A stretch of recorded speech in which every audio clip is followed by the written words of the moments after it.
Ayan, magbi-braided pork tayo. Pork, flour, egg, tsaka instead of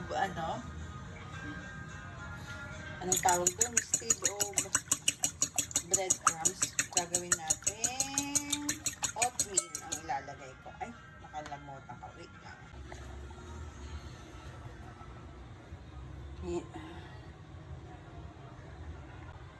Yan, magluluto tayo ngayon ng breaded pork, flour, oatmeal instead of breadcrumbs. Oatmeal ang gagamitin ko. Mas masarap, malasa, masustansya. At egg with first milk ang ginamit ko. Yan. Kukut natin siya sa flour, egg, tsaka sa oatmeal. And then, ipapry natin. Yun lang. Story time.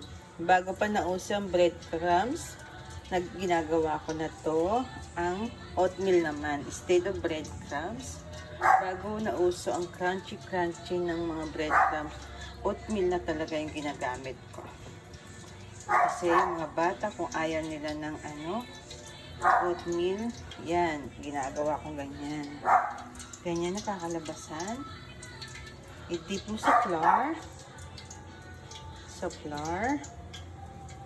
May asin na yan, paminta, lemon, pepper seasoning. At ito naman, may gatas, may asin, may parsley. Ganon din to. Asin at paminta. Para medyo malasa, kumaga. Yan. Papainit muna tayo ng mantika. Tapos pag mainit na, hilulog natin yan. Yan lang. Crunchy na siya. Mamaya papakita ko sa inyo kung paano na siya naluto. Yun lang muna. Ayan na siya. O, diba? Ang lutong yan. Yan. Yan ang mangyayari. O. Pwede na yan.